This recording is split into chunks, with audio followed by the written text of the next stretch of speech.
atari kugaragaza. Amenshi muri aya mategeko 48 y'ububasha yo muri iki gitabo 48 Laws of Power asa nashishikariza abantu kubaho imibereho benshi bemeza ko ari y'uburyarya no kutagira amarangamutima mu birebana n'imibanire n'abantu. Nk'ubu itegeko rya 15 umva uko rivuga: umwanzi wawe ukwiye kumusya ukamusenya burundu. Abategetsi bose b'ibihangange babayeho guhera kuri Musa kugera ku bariho uyu munsi bazi neza ko umwanzi ukomeye aba akwiriye gusenywa nta mpuhwe na nkeya yagiriwe. Bamwe muri bo bize iri somo binyuze mu buryo bukomeye, babanje kuha umwanzi udakuweho aba mubi cyane kandi akazamukana ubukana nk'ubw'umuriro mu byatsi byumye. Niko yanditse. Nta makimbirane hagati y'abategetsi yamamaye kandi ngo avugweho cyane mu mateka y'Ubushinwa nk'ubushyamirane bwabayeho hagati ya Xiang Yu na Liu Pang. Aba ni abasirikare b'abajenero babiri batangiye igisirikare ari inshuti zikomeye, barwanya intambara nyinshi umwe iruhande rw'undi. Xiang Yu yari yaravukiye mu muryango mwiza w'abakire b'abategetsi. Mu bwana bwe ntabwo yigeze amenya amakimbirane n'ubugizi bwa nabi cyangwa se ubugome. Nyamara ariko yaje kuba umurwanyi ukomeye cyane wayoboye ingabo ze mu ntambara nyinshi kandi arazitsinda. Liu Pang we yari yaravukiye mu baturage basanzwe batabayeho neza. Ntabwo yigeze atozwa imibereho ya gisirikare. Abagore na vino nibo yikundiraga kurusha kuba umusirikare. Gusa yari afite ubuhanga karemano bwo kureba umunyabwenge n'umunyamayera akamumenya. Iyo yamenyaga ko umuntu ari umunyabwenge yaramwiyegerezaga akamukuraho inama nzima. Yagiye mu gisirikare ndetse azamuka mu nzego z'igisirikare abikesha ubushobozi bwo kwiyegereza abahanga n'inararibonye.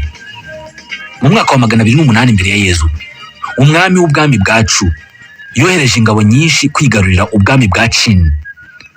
Zimwe mu ngabo zoherejwe mu majyaruguru ziyobowe na General Sung Yi. Uyu Sung Yi yari yungirijwe na Xiang Yu, wa mujenerali wavukiye mu bakire. Izindi ngabo umwami yazohereje muri Qin, bwa bwami yashaka kwigarurira, ziyoborwa na Liu Pang, wa mujenerali wavukiye mu bakene. Inshingano zari zahawe yari yo gufata umurwa mukuru w'ubu bwami bwa Qin, umurwa mukuru witwa Xianyang. General Xiang Yu wari woherejwe mu majyaruguru ntabwo yigeze yumvisha uburyo Liu Pang, ya nshuti yo mu bwana ariko baje gutangira gupingana, ari we woherejwe gufata umujyi wa Xianyang. Yumvaga ko uyu mujenerali bapinganaga nafata uyu mujyi ari uza kuba baye intwari kandi akigarurira iminyago yose. Yumvaga kandi ko natsinda afasha. Umwongereza witwa Joseph Duvin yabaye umucuruzi wa mbere w'umuhanga mu kinyejana cya 20, ariko mu birebana no gucuruza ibihangano by'ubugeni ni nk'amatablo, ibishushanyo n'ibindi bifitanye isano n'ubuhanzi. Hagati y'umwaka w'1904 n'1940, Joseph Duvin asa n'uwihariye isoko ry'abaherwe b'abanyamerika mu kugura no kugurisha ibihangano by'ubugeni, cyane cyane za tablo n'ibindi bishushanyo. Gusa hari umuherwe umwe wari utuye New York wari waramunaniye. Uyu muherwe Joseph Duvin yari yarananiwe kumukuraho amafaranga, yari yarananiwe kumugira umukiriya.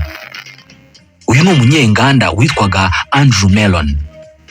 Duvin yari yararahiye avuga ko mbere y'uko apfa Mellon azamubera umukiriya umunsi umwe. Inshuti za Duvin zamusubiriyemo kenshi ko izo rwose ari inzozi zidashoboka, ko akwiye kureka no kuzirota. Mellon yari umugabo ucecetse ku buryo utapfa no kumenya icyo atekereza. Byashoboraga kugora uwo ari we wese kumenya icyo Mellon yifuza mu buzima bwe. Inkuru zimwe zavuga ko yari yarumvise uwo mugabo w'umwongereza witwa Joseph Duvin ngo umugabo uvugavuga cyane bituma Andrew Mellon atamukunda habe na gato. Anavuga ko atifuza na rimwe rwose kuzahura n'uwo mugabo mu buzima bwe.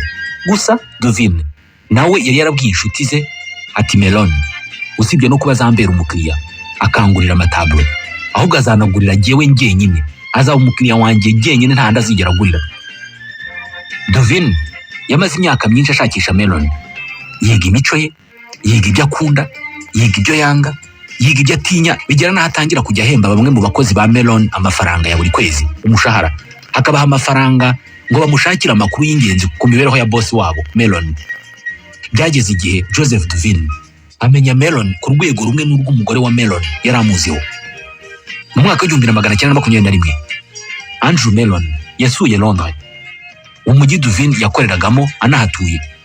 Mellon yacumbitse muri hoteli imwe mu nziza cyane ziri Londres, acumbika muri suite yari iri muri etage ya 3 muri hoteli. Ibi Duvin yarabimenye birumvikana, maze nawe ajya gufata suite muri iyo hoteli muri etage ya 2 munsi gato ya suite ya Mellon. yakoze ku buryo umukozi wa hotel wamwitagaho ab'inshuti n'umukozi wa hotel witaga kuri Melon. Ku munsi yashakaga guhuriraho na Melon, wa mukozi witaga kuri Melon yabwiye uwitaga kuri Duvin nawe waje kubwira Duvin ko amaze gufasha Melon kwambara ikote rye kandi ko Melon agiye gusohoka gufata ascenseur ngo ajye hasi. Duvin nawe yahise yambara ikoti rye yihuta. Mu masegonda make yarageze kuri ascenseur, ayigeraho neza neza Melon amaze gukanda kuri buto, ndetse ascenseur yakingutse ku buryo yahise yinjira bahurira muri ascenseur. Umeze ute bwana Melon? Niko Duvin yahise abaza Melon. Ngiye ku nzu ndangamuco hari ahirya kuba nirebera amafoto, niko yakomeje avuga. Kandi aho hantu kuri iyo nzu ndangamuco neza neza niho Melon nawe yaragiye. Uko niko Joseph Duvin yarashoboye guherekeza umugabo wavuze ko atazigera ahura nawe, amuherekeza kuva kuri hotel kugera aho yaragiye. Ntabwo yaramuherekeje ahantu habonetse hose, ahubwo bari bagiye ahantu azi neza ko hari bumufashe kugera ku byo yifuzaga. Yari azi neza ibyo Melon akunda imbere n'inyuma. Baragiye bageze muri ya nzu ndangamurage. Yari azi neza amafoto Melon ashaka. Bagendagendaga bareba amafoto, bakajya bahagarara ahantu hamwe bakareba amafoto amwe, kubera ko Duvin yabaga azi neza amafoto ari bukurure Melon. Duvin yanyuzagamo akanamubwira icyo akundira amafoto ameze uko nguko, undi nawe agasanga nicyo yakundira. Melon aratangara cyane kubera ko uwo nguwo ntabwo ari we Duvin yari yarumvise. Yasanze Duvin ari umugabo mwiza kandi ukunda ibintu byiza. Yasanze ari umuntu bahuza rwose. Byarangiye Melon akunze Duvin ku buryo asubiye New York yahise yihutira kujya gusura inzu Duvin yari ahafite yamurikiragamo ibihangano by'ubugeni. Ageze muri iyo nzu nabwo yasanze buri kintu kiyirimo aricyo nawe asanzwe akunda. Yahise atangira kwibona muri Duvin, atangira gutungurwa n'uburyo uwo mugabo akunda ibintu nk'ibye. Mu buzima bwe bwose busigaye yahise ahinduka umukiriya udahinduka wa Duvin. Yiyemeza ko nta handi hantu azongera kugurira, nta handi hantu yongeye kugurira koko ibihangano by'ubugeni hatari kwa Duvin. Umugabo w'umuhanga kandi ufite intego z'igihe kirekire nka Joseph Duvin ntabwo yigeze yizera ko azigarurira umukiriya ukomeye kandi ugoranye kurusha abandi akabigeraho kubw'amahirwe.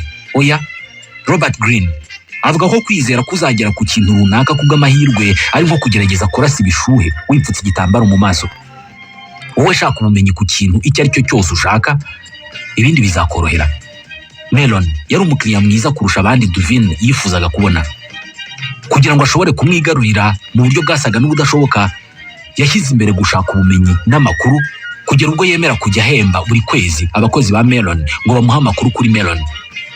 Ibi byamufashije kugera ku makuru y'ingenzi cyane ku buzima bwa Melon. Yabaga azi aho Melon yagiye n'igihe yagarukiye, amenya ibyo akunda n'igihe habaye impinduka mu byo akunda akabimenya. Aya ni amakuru yashyize Duvin mu ntambwe nyinshi imbere ya Melon, ibyatumye Melon agwa mu mutego wo gukunda Duvin atashoboraga kwikuramo.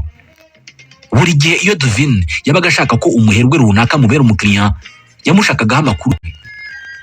Byageze aho bamwe mu bacuruzi bari bahanganye na Duvin bareka ibyo guhanganira nawe abakiriya b'abaherwe.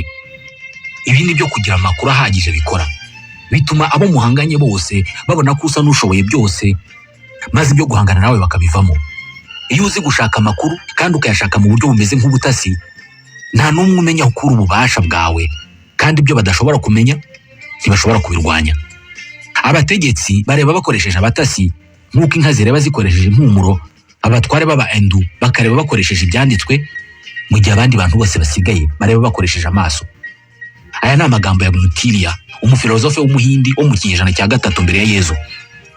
Iyo ushaka kugira ububasha ku bantu, intego yawe ibikwiye kuba kugira ubushobozi bwo kumenya ibintu byo mu gihe kizaza bishobora kuzabaho. Ikibazo kirimo hano ni uko abantu batakubwira ibyo batekereza byose, amarangamutima yabo cyangwa se imigambi yabo. Iyo wishingikirije gusa ku kugenzura ibyo bavuga, birangira nta musaruro bitanze, kubera ko mu magambo yabo bahisha igice kigaragaza amarangamutima yabo, bagahisha cyane ibyo bakunda kurusha ibindi, ndetse n'imigambi yabo bakahisha. Ibi bigira ingaruka ku kuba utashobora kumenya imigambi yabo y'ahazaza. Uburyo bwiza ni ukubashakaho amakuru ukoresheje uburyo batamenya kurimo kubegeranyaho amakuru. Iyi niyo nzira nziza yo kumenya gahunda zabo zihishwe batajya bavuga ku mugaragaro. Uburyo bwo kubigeraho ni ugukoresha abandi bantu mu buryo bumeze nko gutata cyangwa se kuneka nk'uko Duvin yabigenje. Gusa ibi nabyo bikagira ingaruka y'uko abo ukoresha bashobora kukuvamo, bityo umugambi wawe ukabura pfubye. Robert Greene avuga ko uburyo bwiza butagira ingaruka ari ukubyikorera wowe ubwawe. Hano inama uyu mwanditsi atanga zishobora kutishimirwa na benshi kubera ko ahamagarira abantu kuba indyarya. Umva uko abivuga: niba ushaka kugenzura umuntu cyangwa se kumugiraho ububasha, igira inshuti ye, ubundi namara kukwizera utangire wegeranya amakuru ku miterere ye ndetse n'imigambi ye y'ahazaza.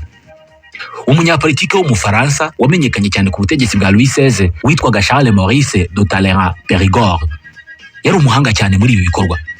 Yari umuhanga mu gukuramo abantu amabanga binyuze mu biganiro bisanzwe kandi mu kinyabupfura cyinshi.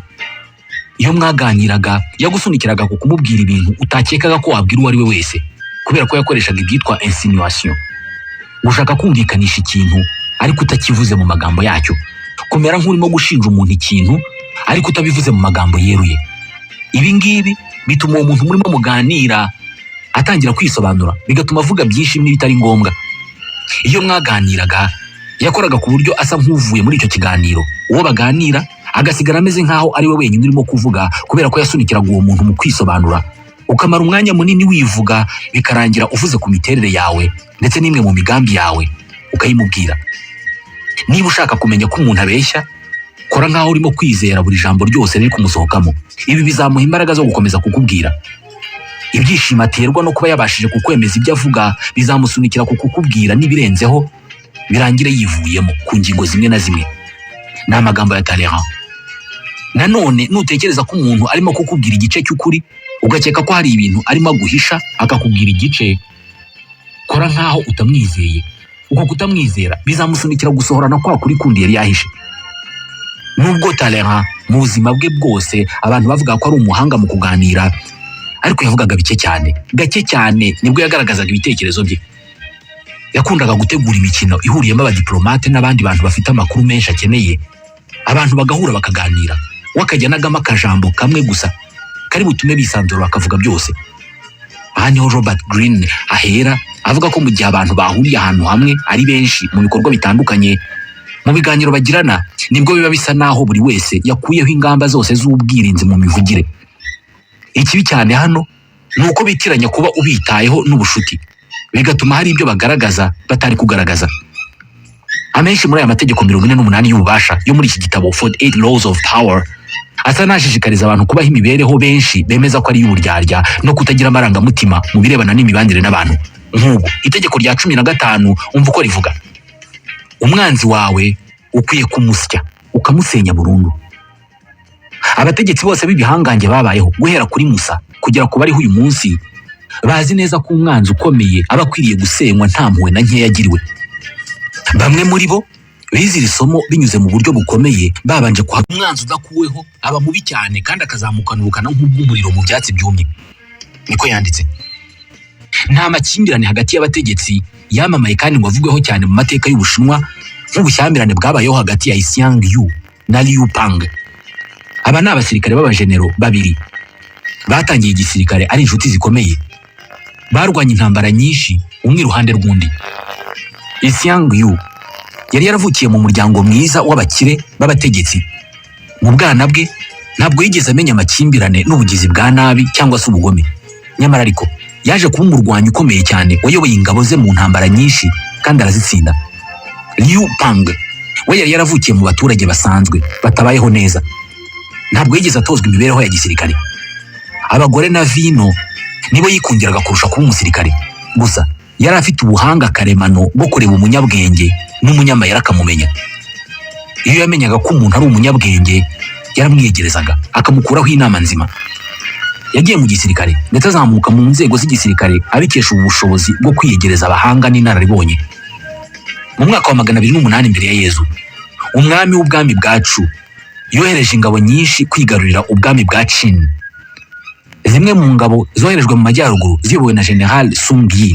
Uyu Sung Yi yari yungirijwe na Xiang Yu, wa mujenerali wavukiye mu bakire. Izindi ngabo umwami yazohereje muri Qin, bwa bwami yashaka kwigarurira, ziyoborwa na Liu Pang, wa mujenerali wavukiye mu bakene. Inshingano zari zahawe yari yo gufata umurwa mukuru w'ubu bwami bwa Qin, umurwa mukuru witwa Xianyang. General Xiang Yu wari woherejwe mu majyaruguru ntabwo yigeze yumvisha uburyo Liu Pang yanshuti yo mu bwana ariko baje gutangira gupingana ari we woherejwe gufata umujyi wa Xianyang. Yumvaga ko uyu mujenerale bapinganaga nafata uyu mujyi ari uza kuba baye intwari kandi akigarurira iminyago yose. Yumvaga kandi ko natsinda aza guhita ahabwa kuyobora igisirikare cyose. Mu ntangiriro umuyobozi wa Xiang Yu wa undi yari yungirije ari we Sung Yi yabanje kujijinganya mu kohereza ingabo ku rugamba. Abandi babandi bari boherejwe mu majyaruguru. Mu burakari bwinshi Xiang Yu yinjiye mu ihema rya Sung Yi amubwira ko ari umugambanyi ndetse ahita afata inkota aramwica amuca umutwe. Birumvikana kubera ko ari wari umwungirije ubwo yahise afata ubuyobozi bw'ingabo aho kuba nimero ya kabiri. Atiriwe ategereza amategeko avuye ibwami yahise ayobora ingabo ze bava mu majyaruguru aho bari boherejwe berekeza mu mujyi wa Xianyang wandi wari woherejwemo Liu Pang bari bahanganye. Birumvikana yahise yiyumva nk'umusirikare w'igihangange akaba umujenerali mwiza kurusha Liu Pang bapinganaga. Gusa mu buryo bwamutunguye General Liu bari bahanganye kandi wari unayoboye ingabo nke ariko akaba umuhanga yabashije kumutanga mu mujyi wa Xianyang. General Xiang umujinya waramwishe bitagira ingano. Mwibuke Liu Pang yari yarakuze ari umuntu wikundira inzoga n'abagore ariko akimara gufata uyu mujyi wa Xianyang ntabwo yigeze yijandika muri ibi bintu ahubwo yaratuje aba umujenerali w'ikinyabupfura. Mukeba we Xiang Yu yari afite umujyanama witwa Fan Zheng. Uyu Fan Zheng yamugiriye inama yo kwikiza uyu mukeba we Liu Pang akabikora amazi atararenga inkombe. Yamugiriye inama yo kumutumira mu musangiro hanze gato y'umujyi wa Xianyang. Yamubwiye ko nibamara kunywa inzoga bagasinda banariye bazatangira kubyina imbyino bitaga iy'inkota, maze mu gihe barimo kubyina akaza gukura inkota mu rwubati agaca umutwe Liu Pang. Xiang Yu ibi yarabyemeye kubera ko kwica abamubangamiye kuri we ntabwo byari ibintu bishya. Mwibuke yaraherutse no kwica umuyobozi we. Ubutumire bwaroherejwe. Liu Pang agwa mu mutego, ubutumire arabwemera arabwitabira. Barariye baranywa ariko bamaze kurya no kunywa Xiang arajijinganya mu gutangiza igikorwa cyo kubyina ya mbyino y'inkota. Bagombaga gutangira kubyina iyi mbyino y'inkota ari nabwo Xiang yari gukura inkota mu rwubati agaca umutwe Liu Pang. Kera kabaye yaje gufata icyemezo cyo gutangiza ya mbyino. Liu Pang yamaze kuvumbura umutego ahita bacika. Wa mujyanama wa Xiang Fan Zheng yarababaye cyane arakarira bosi we kuba yaramaze kwica umugambi bari bateguye. Yaramubwiye ati kosa ukoze rigiye gutuma Liu Pang akwiba ubwami kandi twese azatugira imfungwa. Amaze kubona ikosa akoze Xiang umujinya waramwishe cyane afata icyemezo cyo kujya guhiga Liu Pang ngo amuce umutwe. Gusa Liu yari yamaze kuva mu mujyi yigendeye we n'ingabo ze. Xiang yahise afata umujyi wa Xianyang arawutwika wose. Aba bajenerali babiri bari bamaze kuba abanzi ba mbere bakomeye. Xiang yahize Liu Pang amezi menshi ariko aza kumufata. Yamufatiye mu wundi mujyi ingabo za Liu zananiwe kandi zishonje, maze Liu Pang amanika amaboko asaba ko habaho ubwumvikane. Fan Zheng ya kabiri noneho umujinya waramurenze ahita ajya gushaka se wa Liu Pang amufata bugwate atuma kuri Liu atugomba kwizana bitaba ibyo nkica so nabi cyane mutogosheje mu mazi. Yumva Liu Pang yamutumyeho ati jyewe nawe twaranywanye turabavandimwe b'inkota, ubwo bivuze ko data nawe ari so, ngaho niba ushaka kwica so mwice. Xiang yahise areka icyo gitekerezo ubundi intambara irakomeza. Mu byumweru bike byakurikiyeho Xiang yakoze ikosa ryo gutegura ingabo ze nabi birangira Liu Pang abagose. Kuri iyi nshuro noneho amateka yari yihindukije. Xiang niwe wamanitse amaboko asaba amahoro, asaba ko habaho ibiganiro by'amahoro. Umujyanama wa Liu nawe yahise amugira inama yo kutazana iby'impuhwe. Yaramubwiye ati crush him with his army, umusyane n'ingabo ze zose. Liu Pang yabeshye Xiang ko amwemereye ko bagirana ibiganiro, maze Xiang aturisha ingabo ze bagishyira intwaro hasi. Ingabo za Liu zahise zibica hafi ya bose ariko Xiang abasha gutoroka. Yirutse n'ibirenge ari wenyine ariko aza guhura na zimwe mu ngabo ze nazo zari zirimo zihunga. Akibona abasirikare be yahise asuka amarira ati numvise ko Liu Pang yashyizeho ibiceri 1000 bya zahabu ndetse n'ubutaka bugizwe n'imiryango 10,000 bwo gutegeka ku muntu wese ngo uzanyica. Ndabizi ibyo bintu mwese murabishaka, reka mborohereza akazi rero. Yahise afata inkota ye ayitera mu muhogo agwaho. Aha rero niho Robert Greene muri iki gitabo yakuye itegeko rya 15 rivuga ngo ntuzigere na rimwe ujijinganya mu gukuraho umwanzi wawe, kubera ko nutabikora ubwe niwe uzakwiyicira igihe amahirwe azamugwa mu biganza.